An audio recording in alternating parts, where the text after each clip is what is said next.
Hi YouTube, I thought I would do a little check-in video sitting by my plants outside because it's summer, it's a beautiful day.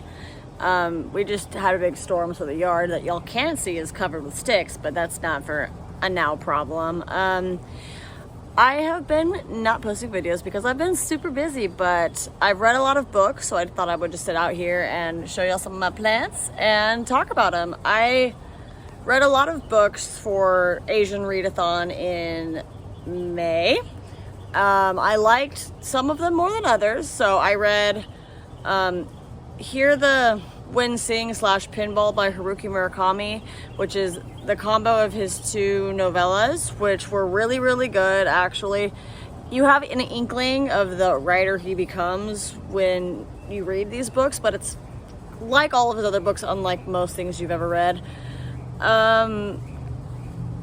Yeah, so I really liked the little combo of books, and it was just interesting to see like how they were both like an actual story and a study on the concept of writing, because when Haruki Murakami was writing them, he was trying to decide if he wanted to become a writer, you know? I also read The Great Gatsby retelling, which I forget what it's called now that I'm sitting here and my books are in the room, but I thought it was interesting. I didn't really love it. It had, we get to follow this this Asian character who's like thrust in the middle of the Great Gatsby story that is everybody already exists, and I would have liked to see more from her just on her own, and like have the story more revolve around her, or have her be the character of Gatsby or something like that. Like that would have been more interesting in my brain. But it was a cute little story. It was an easy read.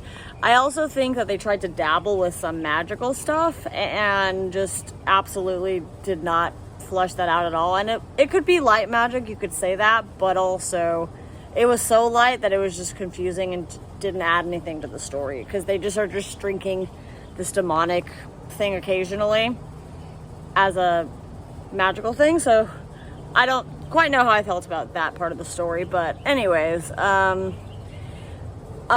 also read The Fortunes of Jaded Women, which follows a set of women, a family of women from Vietnam who have been cursed to never have any sons. And back in the olden days of their culture, it was a big deal, because if you don't have a son, you can't pass your name on, you can't do anything like that, and you cannot be invited once you die into the ancestral altar.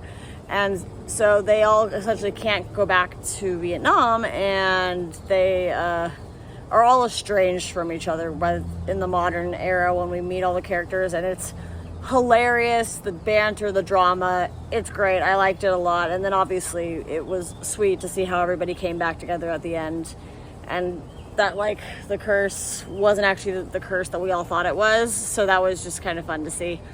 I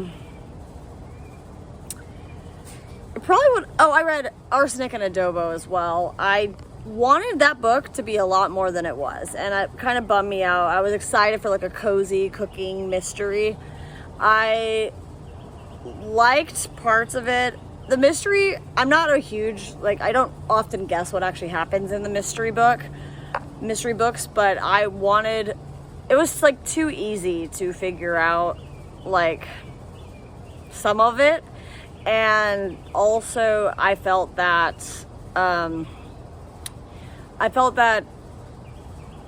it all happened too fast at the end. Like 4 more people ended up dying and things like that, and it was just like wrapped up in an interesting way. I also was kind of bummed that she like and this is following a Filipino family's restaurant in a small like suburb city to Chicago, I think, in Illinois somewhere, Sandy Point, something like that. But the whole time she's like has all these dreams, and I get that family and stuff is important, and like you have to take care of those who've taken care of you. But like she just at the end settles and is like, who cares about my dreams? I'm gonna do something else now. So I kind of was bummed out by that. And then some of the things in town and some of the drama, it just wasn't my favorite book. It also wasn't as cooking focused as I was hoping it would be. Like I was hoping some of like the murder was just like told in the form of a recipe. Like I thought that would have been really funny, but c'est la vie. So I think that's all the books I read in May, if I remember correctly. I also listened to the audiobooks for the second and third book in the Russian folktale series, which is kind of like historical fiction, kind of folklore and magic, which I believe the third one is called Winter of the Witch. The squirrels are having a fun time above me, and I really liked how each book got better in my opinion, and like it was cozy and snowy and all that stuff, but also like it the first book was like in the dead of winter, and the second and third like you're getting into spring and stuff, so it kind of was like what the weather was. Well, the weather's been hot in Texas for a long time, but I could pretend that was what spring was like here, so that was nice. So far in June, I am reading Fibre Tropical, which is a, I don't quite know what it's about yet. I've only read like 9 pages. It's kind of hard to read because of how intermixed the Spanish and English is, along with specific to Colombia slang. Which I know a good amount of Spanish, but I'm not from Colombia, so I don't know the slang that they have in that country. So it's going to be an interesting reading experience for sure. But what the book was marketed as is lesbian coming of age and religious Christianity apocalypse. So I was very intrigued off the bat. So we'll have to see how that goes. And the other book I started and I'm almost finished with today is the summer book, Tove, by Tove Jansson, and this book is beautiful. It's so wholesome. It's a set of like vignettes told from like the granddaughter and the grandmother's relationship as they wander around this island off the coast of Finland and just like have a great time. I imagine something sad is going to happen to the grandma and make me cry later, but we're not there yet, and so far it's just wholesome and beautiful, and it's just very, very nice summer vibes, and it's written super eloquently, and I really enjoy that. The other books series that I'm reading is Murderbot. So I've read 2 of the 4 books so far, and I'm really enjoying them.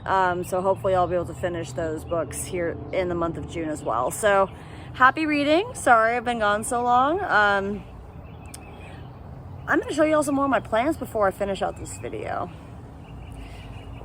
Which I'm not going to edit videos. I don't do that nonsense. So y'all are going to get to come with me like this. Check out my coleus and morning glories. Woohoo! I got some nasturtium buds happening over here, and my big old mother aloe vera plant. Some little tiny peppers that are growing up here. This is a chayote squash plant and some mammoth jalapenos. I don't know, can y'all see that? Yeah, big guys. I have to do this netting situation because this dog that's my roommate's has been eating my tomatoes, which is a really sad time. So what else we got? That's a dahlia bloom. Did I get it on frame? I did. Look at her. She's so pretty. And some serrano peppers, some monster tomatoes, more peppers, more herbs. Just a fun, gigantic garden experience. If y'all are interested at all in any more gardening content, I might be giving it to you. I also have a gardening Instagram, so I'll put that in the description if I remember to. But happy summer, happy June. Let me know what you're reading down below, and if y'all are growing anything fun in your lives. Catch y'all next time. Woohoo!